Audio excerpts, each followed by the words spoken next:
All right, good afternoon everybody and welcome to the special council meeting to receive the 2020-2021 budget submissions held today, Tuesday the 2nd of June at the Koroit Theatre. And this is being live streamed. We welcome viewers online. First of all, start with the acknowledgement of country. We acknowledge the traditional owners of the land on which we are meeting and pay our respects to their elders past, present and emerging, and the elders from other communities who may be here today. Recording of council meetings. Please note that today's meeting is being audio recorded. This recording will be uploaded to council's website and will be accessible by the general public. It's also being live streamed. By participating in and addressing those present at the meeting, you consent to any information you disclose, including any personal information or sensitive information, being recorded and uploaded to the website. Could we please stand for the prayer? Almighty God, we humbly beseech your blessing on the council, direct and prosper its deliberations for the welfare of the people of the Moyne Shire. Amen. Any apologies? No apologies. CEO? No apologies. Any declarations of interest? No. Thank you. We'll move on to item 1, the budget submissions presented by Mr. Ledden, the Director of Community and Corporate Services. Thank you, Mayor. Councillors, today's meeting is part of Council's 2020-2021 budget process. As you're aware, the Council has prepared a draft budget that was put out as required under the Local Government Act for public submissions. The Council has received 12 submissions in response to that from the public, and we have 4 submitters here today to speak in support of their submissions. I'll also point out that the practice has been allocated public participants 5 minutes as part of the submission process. And then next week, Council will receive a workshop agenda with each of the submissions and a draft response from officers for further discussion and debate. And then the draft budget will be presented to the ordinary council meeting at the end of June for adoption with or without amendment. So the principal purpose of today's meeting is to hear from the submitters in support of their submissions, and we have 4 of those men. Thanks, Mr. Ledden. Any questions on that process, Mr. Ledden? Yeah, I have one. Councillor In Dugas? relation to the time, I mean, why are we restricting to 5 minutes? It's not what you call a normal council meeting, it's budget submissions. I note that the Port Fairy Folk Festival got a lengthy submission. It wouldn't be fair to cut them off in 5 minutes. I Mr. thought Ledden? you give them what you call a reasonable amount. Once they start waffling on, you'd cut them off, but till that happens. Mr. Ledden? Through Mayor, just going to stand the practice to use the public participant comments in the for our meeting. Councillor Lockett? Thank you, Mr. Mayor. I'm happy to move or suggest that we make it up to 10. Yep, okay, so look, the 5 minute is at the discretion of the chair. If they've got new information coming forward, not repeating the same information, happy to extend to 10 minutes with questions. I think that's fair. All right, seek a mover for the motion.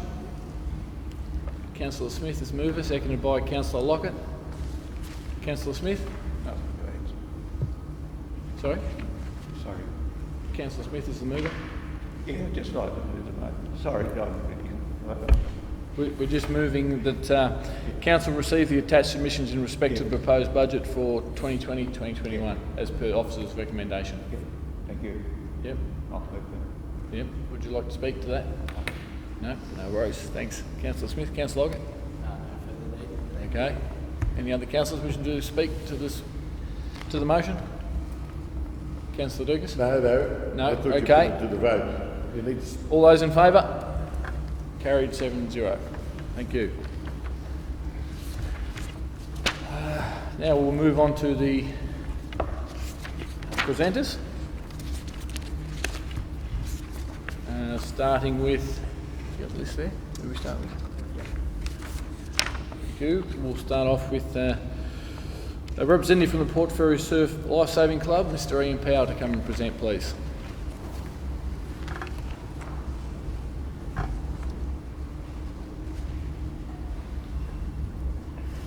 Yep, you're welcome to take a seat there. I say you're welcome to take a seat up there if you like. No problem. Yep, you're right to go. You're right to make a presentation. First of all, thank you, Mr. Mayor, and thank you, councillors, for allowing us to address this meeting. Very much appreciated. I'm Ian Power. I'm the president of the Port Fairy Surf Lifesaving Club. And Paul Campbell here is everything else in the club very well, but there is project officer, that he was a former president, former club captain, former chief instructor, etc., etc., etc. I'm here to talk about the flagpole. First of all, I'd like to make it clear, I am an Australian. I was born in Australia. I am an Australian. And I think most of us here are Australians. I'm very proud to be an Australian. And with the surf club, we're in a prominent position on the hill there, and we have a very active nipper program in summer.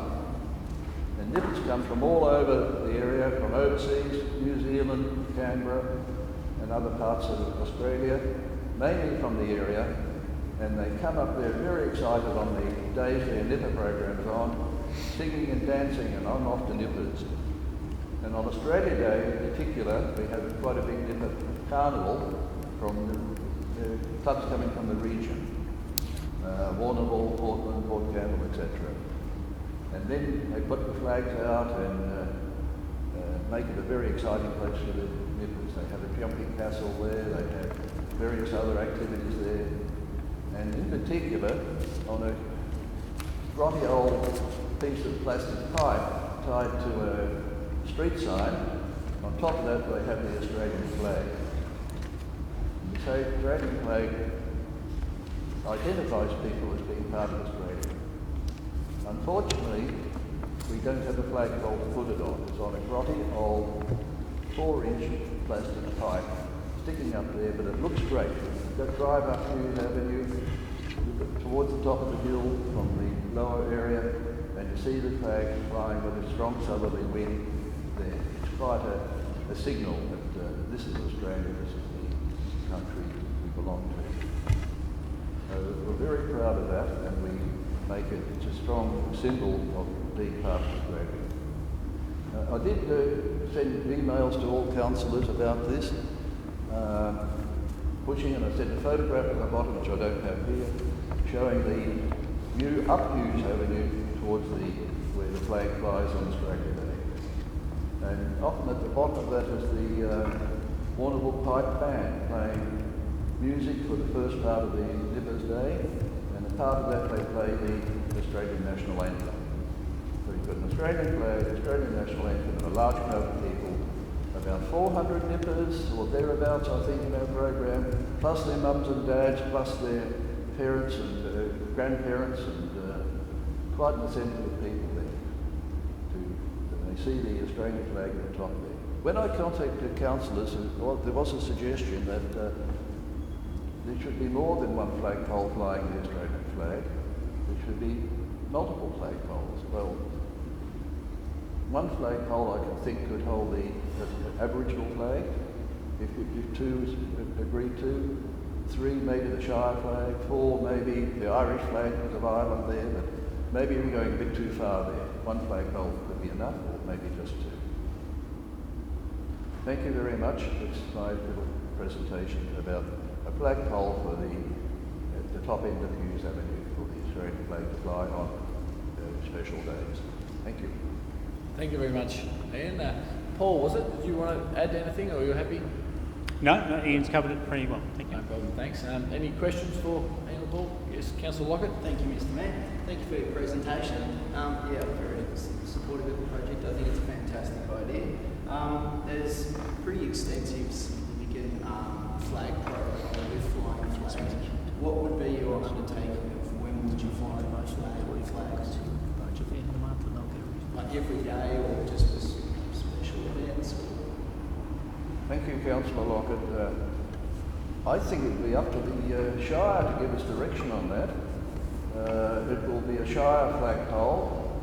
The club has undertaken to fly the flag when agreed to by the Shire, but I would envisage it would be something like when patrols are being conducted, the patrol could come out each Saturday or Sunday, or lifeguards in January could come out, put the flag up when the patrol was on duty, special occasions, carnivals.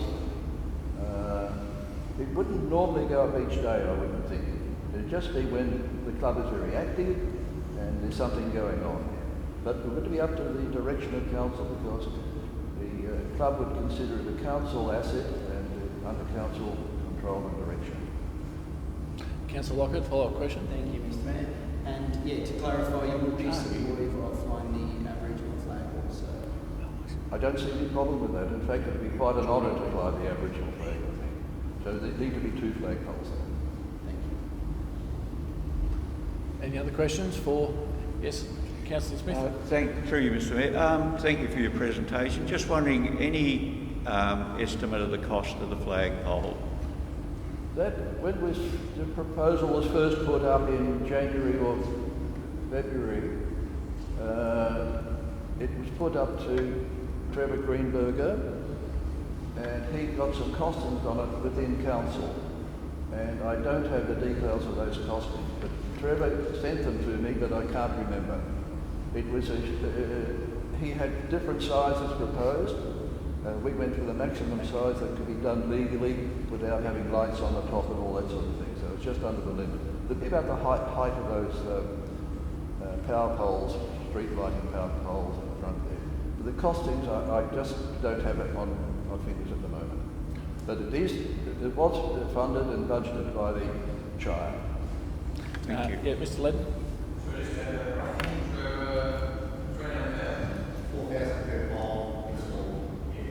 Oh, sorry, Thank Trevor, you. I didn't see you there. Thanks. Councillor Wolf? No. You're right. Sorry, what was the figure? 4,000 per pole. Any other questions for presenters? Councillor Dukas? We have a program called the Community Assistance Fund. Why have you applied through that instead of coming through the budget process? Because we felt it was a Shire thing, not a club thing. We could do that, but we felt it was a Shire asset and it just belongs to the Shire, not to the club as such. We would organise it and run it and put the flags up and down, but we felt it was a Shire asset, 100% Shire, not through a fund like that. And also we have a NIPPERS program which would be competing for that, for funding. So we didn't want to clash too much with the NIPPERS program. Okay. Any other questions for presenters? Well, thanks very much, Anne. I might just throw to the CEO for a explanation on where to from here and correspondence to you. Thank you, Mayor. Sorry, Mr. Mayor, I have difficulty hearing. Sorry, well, just the CEO will just give you an update on the process from here and how we correspond with you about your request. Sure. Yep. Thanks, Mayor. So, following your submission, councillors will receive a report next week on all the submissions, including yours, and consider that in the budget towards the end of June, and then we'll come back to you and let you know whether you've been successful or not. Okay, thanks very much, Ian and Paul, for your presentation. Thank you very much Thank you. again, Mr. Mayor and councillors, and look forward to the results of all this. Thank you very much. Thank Bye-bye. you. Thank you. We'll now invite the Port Fairy Folk Festival Committee representatives, John Young and Bernie Waxel, please. Welcome, John and Bernie, if you'd like to come up to the table, please.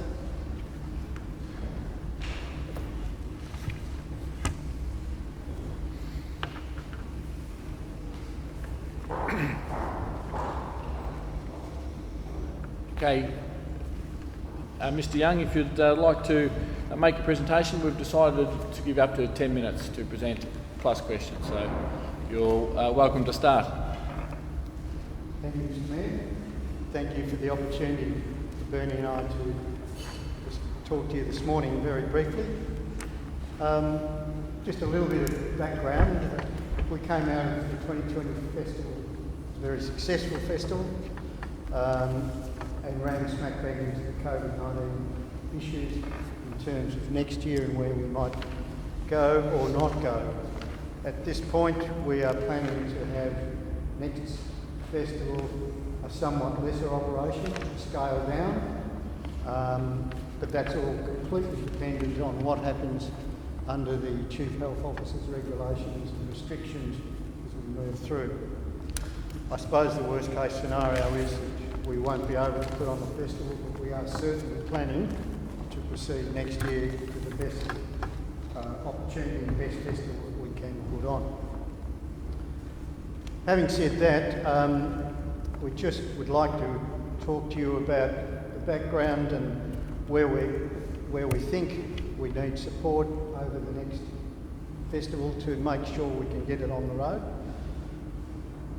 This year we had about 9,000 ticket holders, reduced down from 3 years earlier to what used to be the regular 11,500. For the first time we had an operating deficit, even though we reduced our outgoings by 300,000. According to our annual patron survey, the consistent complaint has been the high cost of accommodation across the town, and we've raised this issue not just with yourself but also with the accommodation providers as well. This year there's been significant criticism of the cost of camping and caravan fees and also the services coming out of both Southland Park and the gardens, but in particular criticism about Southland Park. A lot of those complaints, and we have presented you with the list of those, have been directed at us because they assume that the caravan park is run by the Folk Festival. What we would like to say is that if Council is serious about assisting us and to maintain the viability of the festival into the future, our readings of what the reports we get yearly is that camping fees need to be reviewed, and in particular for 2021, when the likely potential is that possible attendees next year we will be financially disadvantaged as a consequence of loss of work, loss of business and so on, and we may well consider that the outgoings would be too high. I further mentioned that last year we spoke to both the council and caravan and accommodation providers, suggesting that camping fees are driving people away. $2.90 for 2 people in the car, which is significantly up on the peak season, is getting to the stage where people are starting to reconsider their options. And as I just said earlier, particularly in 2021, we need to encourage patrons back to whatever scale festival we're running. Obviously, one of the attractants to do that would certainly be a lesser outgoings, particularly accommodation. We have maintained, Bernie, our ticket prices substantially around $250 first early bird prices, up to just on $300, I think it is, at the gate fees, the gate price, so to speak. And excuse me, and of course, added onto that, the cost of the coronavirus is important for patrons. It has had an impact financially on those. So I guess what we would like to do is request that the council strongly consider a reduction in the schedule fees for campsites and powered sites at Southland Park and the Caravan Park, and lower them to the same level as the summer holiday peak seasons. We've attached a couple of documents to this submission to you, and one shows that the calculations of the difference between festival and peak costs for a 3-day stay at Southland Park, and the second is the list of comments received from people who have commented on the survey about accommodation. Bernie, you might like to just go through those costs on a weekend basis on a comparison for council's consideration. Yeah, well, thank you, John. I'd just like to say I've been there 7 years at the festival, and through all our surveys we will get depending on various years, the toilets are no good, the program's no good, or the venues weren't good, but the one consistent thing since I've been there is the caravan park fees. Every year we've had this, we've been able to, we've brought it to your attention before, and I think it's been recognised by yourselves already in the proposed fees for next year. And the main complaint really is about having to pay for a motor vehicle as well as the site, and that's what you're proposing, to reduce that next year, which is a great start. And if that could be got rid of, because it is a caravan park, it's not a car and a van park. And you do not charge for cars at the Gardens Oval, but you do at Southcombe Park. So, that's, and I think you've all seen the document there, the difference between the festival and the peak periods, so I don't think I need to operate there. But I think, if there's anything you can do, and we just hope that you will give that consideration when considering the budget in your, over the next few weeks. Thanks very much, John and Bernie. Any questions from councillors? Councillor Lockett. Thank you, Mr. Mayor. Thanks for your presentation. Really appreciate it. One of the comments when we brought this up before is that the private caravan park owners need to be thrown out. If we reduce our two parks right down, then they will write their fees a lot. What would be your comment in relation to that? We understand that, and I think in earlier discussions made clear to us that there is a situation there, notwithstanding that as well as putting this submission to council, we have spoken with representatives of the private accommodation providers, both house and motels and so on, and caravan parks. We will be keen to do that again in the next little while, so that we can try and put the same message to those providers to see if they can consider reducing their fees accordingly. I understand that there's some sort of policy standing that municipal caravan parks can't undercut the privateers, and that's natural, but when we're both riding this wave up higher, it's starting to get prohibitive, and certainly impact on our ticket sales, and certainly, as Bernie pointed out, impacting on the comments we receive through the surveys we do. I would support John on that. I think we're starting to build a better relationship with especially the caravan parks and the accommodation providers, and that's a work in progress. And we do have scheduled meetings coming forward with that as well. So it's a good comment, and look, I understand, council's got to make their cost centres work the same, having worked in hospitals and having various campuses and things. But we're just bringing you what our feelings are and what our feedback is. Any other questions, councillors? Councillor Wolf. If I can, Mr. Mayor, without notice to one of our officers, Mr. Ledden, are you aware of any price increases at the caravan parks over the last 5 years on the Southcombe and Gardens? It's without notice, so...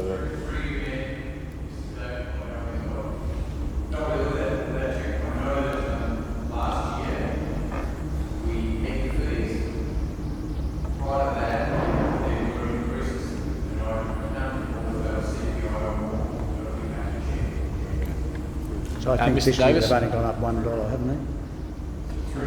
Yep. Mr. Davis.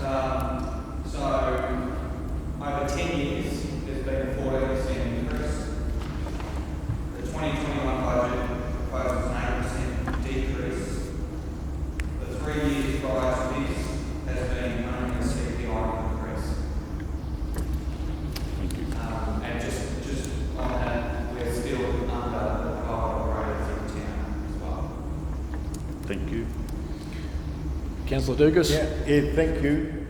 Just so I'm clear, we have, at our caravan parks, we have off-peak, peak, and the long weekend. Do private caravan parks have the same structure, peak, off-peak, and long weekend? Or is that just something that's conducive to Moyne because we've got the folk festival? No, well, go on. Mr Davis?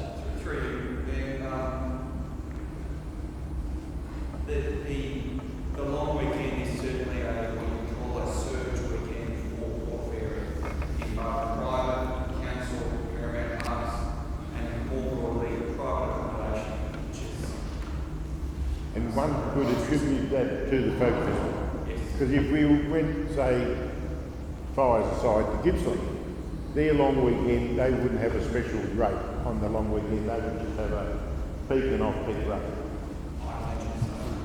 So our special rate for the weekend, long weekend, is all attributed to the fact we can do it because of the folk festival. I imagine so, yes, which is akin to how perhaps other festival-based attractions and other councils do it around major events. So, just to be clear, we are taking advantage of the folk festival to, I suppose, raise more funds through the caravan park, because we can. I'll go back to through the mayor. If I could just go back one step to the competitive neutrality that John raised earlier. Excuse me, Mayor, just, I Mr. guess, Miller? through you, Mayor, the intent of today is to hear from our guests and for officers to take some of that advice and obviously their own advice and report back to council rather than to debate the issue today. So my preference through you, Mayor, I would encourage council to ask those questions of the people who are here to present and take that view on board when we make decisions on budget in a month. All right, thanks Mr Millard. Any further questions for the presenters on their presentation today? Councillor Smith. Yeah, thank you, Mr. Mayor. Thank you for your presentation, Bernie and John. What is the main criticism of Southcombe and Gardens Caravan Park? Is it purely the cost, the amenities, or a combination of both? So, what would be the major criticism the guests are having of the caravan parks? I think the major criticism is the cost of the unpowered site. The cost of the unpowered sites? Yeah. The powered sites, as we all know, seem to, sell out just as normal. And mainly that they have to pay extra for the car. There are, as you noted, some criticism, and the only other criticism you get basically is about the toilets. We get the feedback about the toilets that, toilets are invariably one where people will criticise. Fortunately, last year we got them right for, if the toilets are right, most people are happy. A lot of it. So it's, I think the cost of the unpowered site, and then the most other criticism really is about toilets and them not being cleaned and all that. So so the cost is the major. Yeah. Yep. Thank you. Any further questions for the presenters? Yes, Councillor Lockett. Thank you, Mr. Mayor. It seems as though a lot of the comment or focus is around Southcombe. Is there much of a main cost with Gardens? Not so much. Or is it the same? That's correct. Yeah, that seems to be more about Southcombe because you don't charge the car at Gardens. So but yeah, from our feedback, it's more about Southcombe Park. And in the survey we were able to identify where the complaints came, whether they were Gardens. And yeah, you're right. More about Southcombe. Councillor Lockett. Has the recent addition of extra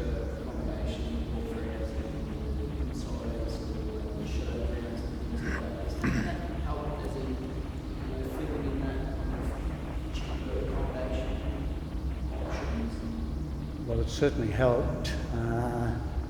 I guess it's made that there's more options for people. People that attend the showgrounds are fairly complimentary of the showgrounds. The new tent city is also that the school runs. Didn't get a lot of feedback about that last year, but the year before it was quite mentioned. Yeah, was very happy with it. Yeah. So yeah.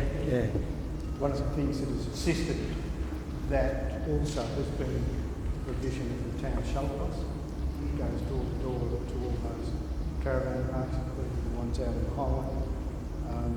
So it's made it much more reasonable for people to stay and consolidate on the showground, particularly because of that. Right, yeah, any final questions from councillors? In that case, thank you very much, John and Bernie, for presenting. Council will deliberate on your submission and we'll write a letter of response once Council passes the budget in late June. So thank you very much for the presentation. Thank you. Thank you.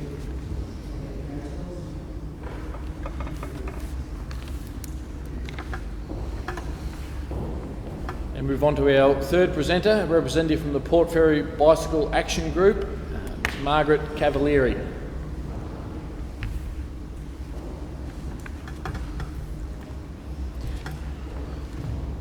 Good afternoon, Mr. Welcome, Margaret. Mayor, Mr. Miller, councillors, everybody else. Thank you for the opportunity to present to you again, in the hope that there can be some funding in the 2021 budget to commence the implementation of a safe cycling infrastructure plan for Port Fairy and the Moyne Shire more generally. You've heard all of our pleas before. There's been a strategy developed as far back as 2002. So, I'm actually not going to repeat what has been well said before: the health benefits of cycling, the environmental benefits of reduced vehicle emissions, the reduced need for vehicle parking, the list goes on. I know that this is not stacked up for you amongst all of your other priorities. And so, I simply want to say this, and I've changed names for privacy reasons. Brian, dislocated shoulder after being cut off by a car turning a corner. Joe, multiple fractures after being struck from behind. Brendan, multiple fractures after being struck from behind. Mark, sideswiped, multiple abrasions. Phil, fell into a water-filled pothole, multiple fractures. Mary, fractured ankle when negotiating a turn on a gravel road.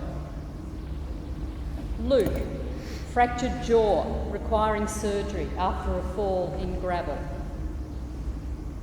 Paul, fractured hip when having to move off an uneven road.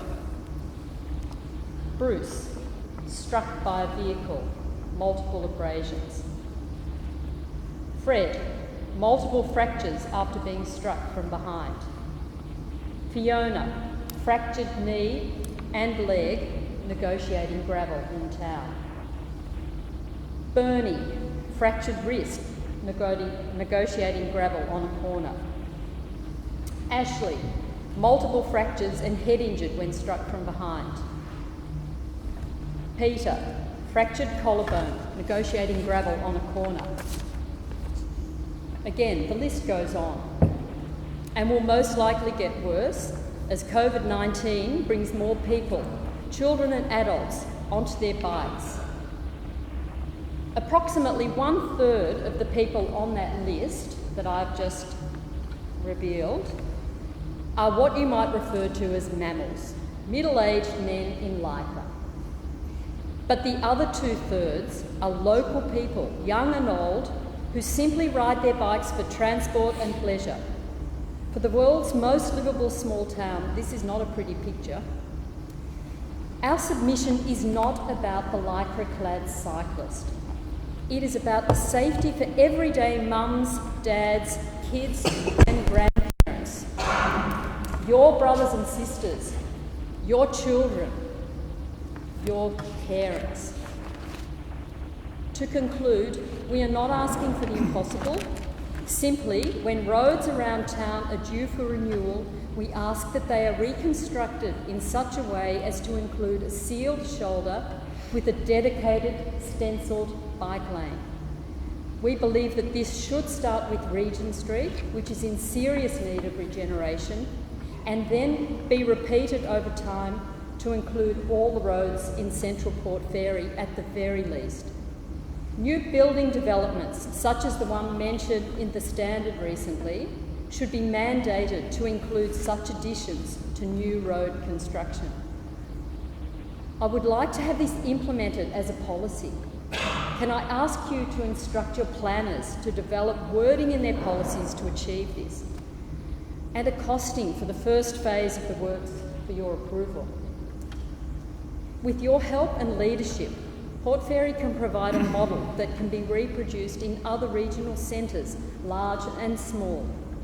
When leaders, state, federal and community are seeing this need for change and funding bike infrastructure as never before, now is the time to act. Let's really show the world that Port Fairy and the Moyne Shire truly is the best place in the world to live. Thank you. Thank you very much. Do we have any questions? Councillor Ryan. Thank you. Thanks for the presentation. Just for clarification, the accidents you detailed, over what period of time did they occur and where did they occur? Well, these are ones that have just sprung to mind. They've probably occurred over 10 years. They're all within the Moyne Shire. 2/3 of them would be within Port Fairy itself. Some of them are on roads like Guns Road, the Golf Course Road, the back of Tower Hill, all in the Moyne Shire. And these are just people that I can think of like that. And if I asked people, others, there would be more. There would be more. And I just know this because, I guess I talk to a lot of people. A lot of people talk to me. But there would be people that we don't even know about. These names are not names that I know from a professional capacity.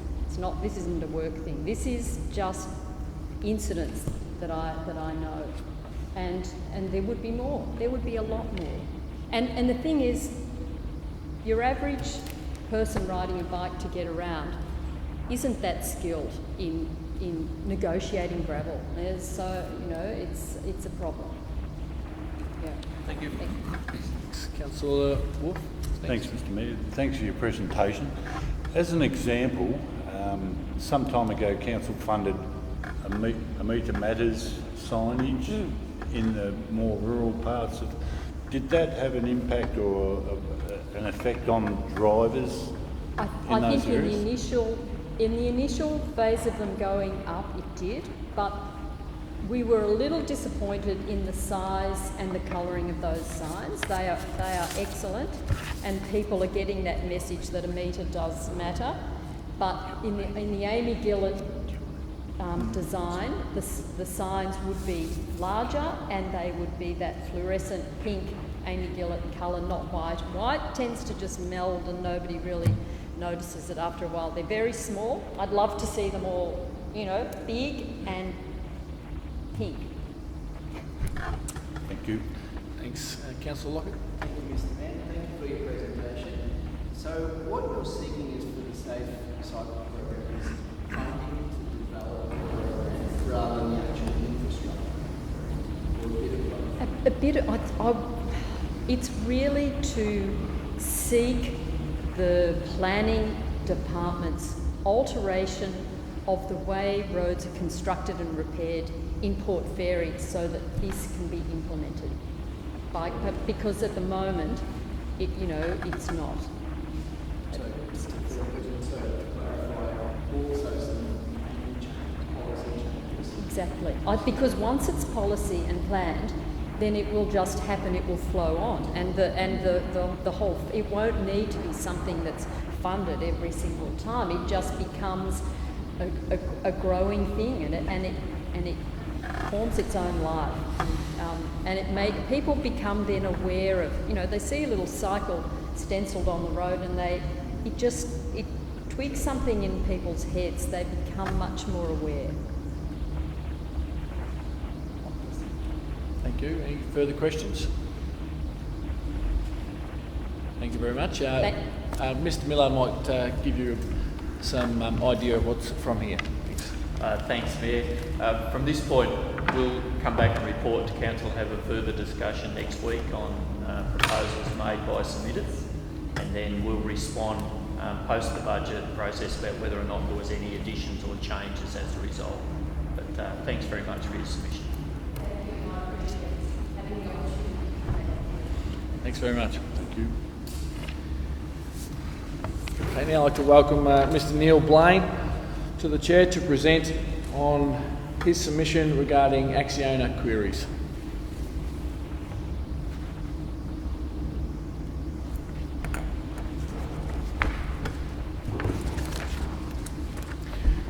Welcome, Mr. Blain. You're okay to go.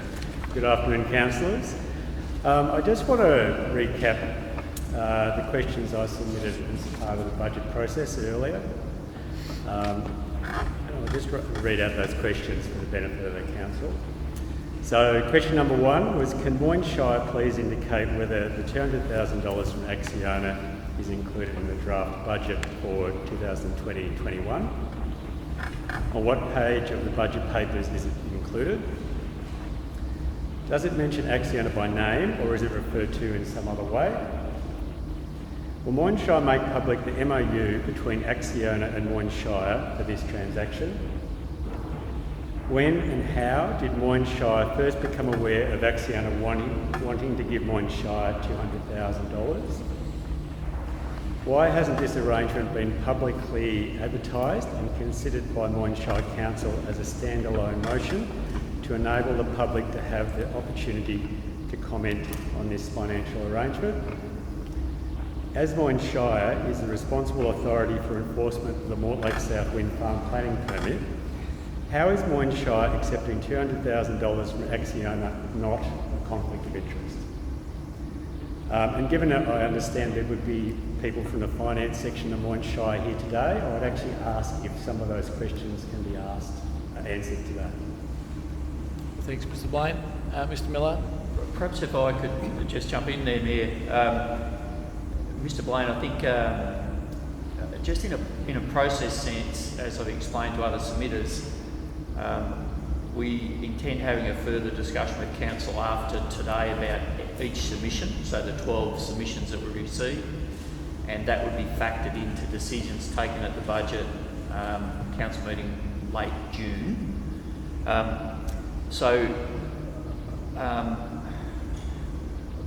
During the process, very happy to provide answers to each of those questions, and to the first one, which is the most important one, is it included in the budget for 2021? And the answer is yes. Before I hand back to Mr. Blain, Mayor, perhaps I would encourage you to give Council your views around that position and whether or not it should or shouldn't be included in the budget. But we're not in a position where we're prepared to debate each of the questions Mr. Blain's asking. So, but I would, in a substantive sense, as councillors know, in public council meetings, I've said two things. One is yes, it's included in the budget, and two, council will make a decision on any agreement with Acciona at a future point in time. Thanks, Mayor. Thanks, Mr. Miller. So, Mr. Blain, would you like to expand on that? I would draw the councillor's attention to my last question, which is actually not a question in relation to the budget papers themselves. And the question is about whether Moyne Shire councillors accepting the money from Acciona is a conflict of interest. That can be commented on now, basically. Well, Mr. Blain, as Mr. Miller has mentioned, all questions will be answered to you as part of the submission process, same as all the other submitters today. None of them have received direct answers straight away. But if, as Mr. Millard said, what's your view on that question? If you're happy to put across your point of view. So why does council need to know my view? Well, today's about hearing from those who have made submissions in support of their point of view. So you're welcome to go ahead and... I'm happy. Well, I'm asking the question. So if Moyshire doesn't have an opinion about whether it's a conflict of interest, and they can't give that to me now, that's fine. That can be answered in due course. But my position is that I do believe that it is a conflict of interest. Thank you. Yeah. Mr. Miller. Mr. Mayor, if I can perhaps assist further, Council, because it hasn't considered this matter fully and made a decision on it, they haven't also decided whether or not conflict of interest is relevant to that decision. So what you're asking is for Council to determine a position before it's considered a matter, which is why there's no answer to that. I could say, I don't think it is. Councillors might say, yes, it is. Legal advice might say, yes, it is. So the point is moot, Mayor. Hence, I would suggest Mr. Blaine use his time to give Council his view on that, because we will consider it in due course. I've already expressed the view that I consider that it is a conflict of interest. And a conflict of interest does not occur at a particular point.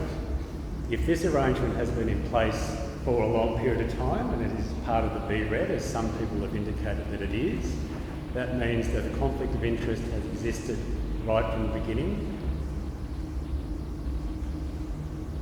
Through you, Mayor, I disagree with that contention. So will Moyshire be seeking any legal advice as to whether or not it is a conflict of interest? So, Mr. Blaine, as we've mentioned several times, your submission has been put forward and will be responded to each question as per all the other submitters once Council have had the chance to discuss all submissions made today at a workshop coming up and after the budget is moved later this month. So can I just clarify, so when will I get a response from Moyshire to my questions? Mr. Ledden? Through Mayor, the order of council meeting is on Tuesday the 26th. Something like that, so responses will go shortly thereafter. So I won't get a response to my question until after the meeting's been held and the decision has been made, is that correct? Should be incorrect, so each of the 12 submitters will have a response after the council meeting when the council considers the draft budget with or without amendment. That will be the final decision. So, Mr. Miller, just to be clear on the process of this position, ex-ante position, whether it's going to be debated before the June 26th. Through you, Mayor, in the workshop discussions that we'll have with Council, we'll canvass that timing. I can't give a definitive answer on that, other than to say what I've already said previously. The net impact on the budget as a result of accepting or not accepting that money is exactly the same. It's a net nil, because if Council decides not to accept the money, then there's no budget allocation. If they do accept the money, there is a budget allocation. We are aware of the matter, so it's included in the draft budget. Mr. Blaine, do you have anything further to add before we ask for if anyone has any direct questions for you? Okay, thank you. Any councillors have any questions for Mr. Blaine on his submission today? No, Councillor Mayor, Dugas? thank you. My question is in relation to next week's workshop, and when we consider Mr. Blaine's question about the conflict or pecuniary interest, we will have, I hope, legal advice on whether it is or isn't, because council usually works on legal advice. So we'll know that. We'll have that advice to discuss this, all these questions, but mainly the conflict of interest by next week. Is that correct? Through you, Mayor, I'll take that on notice, Councillor Dukas, that's your preference, and we'll I will certainly try and provide all the information we Well, can. I mean, whether it's legal advice Yeah. or officer advice, we need to know the answer to question 7 so we can debate it next week. Through you, Mayor, as outlined in a process sense, each of the questions will be responded for councillors' consideration next week. And further on, Councillor Dugas. with their June meeting and the budget and the submissions we heard today, my understanding is that the answers to today's questions will be in the budget papers, not after the budget's been debated and voted on. In the past, of all the questions put forward or submissions have always been in the budget or in the document, and our response, etc., what council has decided. Through you, Mayor, Mr. Ledden might confirm, but that's as I would understand it. Through Mayor, I'll check with Craig our finance manager. We'll be doing the exact Right. Thanks, Councillor Dugas. Any other questions for Mr. Blaine? Thank you very much, Mr. Blaine, for your presentation. Thank you. Okay, councillors, we've had 2 other submitters that would have liked to have presented today but couldn't make it, so they've asked that their notes be read out. I'll ask Mr. Millard to read them out, please, starting with notes from Samantha Christie, representative regarding the MacArthur Footpath Committee. Thank you, Mr. Mayor. Councillors, Ms. Christie has submitted some speakers' notes. There's quite a bit of detail and also reference points. I'd point out for Ms. Christie, if they're watching the link at the moment, that councillors have that information. Perhaps if I can précis just the items that are different to the submission. Apart from reiterating the points set out in a written submission about the need for this path for the health, safety and wellbeing of MacArthur Primary School students, staff and the wider MacArthur community, including kindergarten, family daycare and those needing access to the MacArthur Community Health Centre, I would like to add the following observations. During lockdown, the lack of a circuit bike riding and walking path around town was more noticeable. We have very limited where we could walk or ride bikes with small children in safety. Up the path and back at the same path along the street was the only option, a ride of less than 10 minutes, even with a small child with training wheels. So references around a circuit track for longer rides is the key point. Number 2, to make a sealed path to and from MacArthur Primary School effective in meeting the objectives set out in our written submission. In my view, it needs to be a wide path so that mobility scooters, pedestrians, including groups of family daycare and kinder children who need to hold an adult's hand, and those using wheelie walkers or pushing a pram can pass each other on the footpath. She references our shared pathway policy, or footpath policy. Point 3, walking for exercise and having to walk on wet, uneven nature strips and grass verge, very difficult for small people or people with prams. 4, very limited safe opportunities to exercise, and 5, return to school, walking there results in wet feet, including wet socks. Not a great way to start the school day and having to sit in class all day with cold feet. And the views are supported by David Keeler, manager of the MacArthur Community Health Centre, Ben Kelson, the principal, John Bragg, president of the association, and Michelle Rundle from Community Health. That's Thanks, Mr. Millard, and we thank Ms. Christie for her presentation, delivered by Mr. Millard. There's a presentation from Anne-Marie Pratt regarding the Russell Clark Reserve. Would you like to read that out, please, Mr. Millard? Sorry, Mr. Mayor, can we have questions on the MacArthur footpath? Oh, yes, sorry, yep. Go ahead, Mr. Councillor Dugas. We've got a bit of a sketch map here, which is pretty good, really. Can I have indication from Mr. Greenberger? Has the council costed this footpath? We have, Councillor Dugas. You're testing my memory, but I think it was around $205,000. 205. 205. And that is concrete or gravel or what? That's concrete.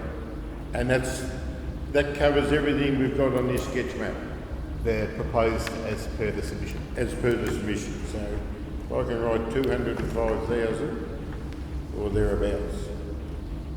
Thank you very much. Thanks, Councillor Dugas. Mr Millard, the submission from Ms Pratt, please. Thanks, Mayor. The submission reads, Hi Trevor, just writing again for the third time to make a request for lighting, solar lighting through the Russell Reserve to South Beach. We have a holiday home on Ocean Drive, and as you'd be aware, a lot of permanent holiday rentals reside in this area and find it an easy walk into town. But at night it makes us feel scared and unsafe without adequate lighting to guide us through the bushes and lonely walking track. Each time I've written, there's been a received letter to say council will certainly look at it in next year's budget. Nothing has appeared yet. I hope you will act on mine and other residents' requests, as a lot of holiday makers and permanent people use a shortcut into town to go for a walk at night through the reserve and experience that insecurity. Thanks in advance, Anne-Marie Pratt. Thanks, Anne-Marie, and thanks, Mr Millard. Any questions on that one? Councillor Lockwood. Do we have any rough estimates on the cost? 3 year, Mayor, not yet. Councillor Smith. Sorry, my question was the same as Councillor Lockwood. Thank you, Mr Mayor. Councillor Parker. Councillor Dugas. Thank you. Next week's deliberations, we could get a photo, what do you call them, from the satellite image of the path and costings, so for debate. 3 year, Mayor, I'll do my best. Thanks, Mr Greenberg. Thank you, Mr Greenberg. Any final questions, councillors? No? Okay. All good. Thanks very much, councillors, today for hearing their submissions. And thanks, viewers online, for tuning in. Sorry, wasn't there a letter from, or an email from Paul Lewis? That was part of the submissions. It's not on our list here to read out. All right. Okay. I thought they sent it in as part of the budget submission. Through you, Mayor, it was certainly included in those submissions. I can recall reading it, Mr Levin. Yeah.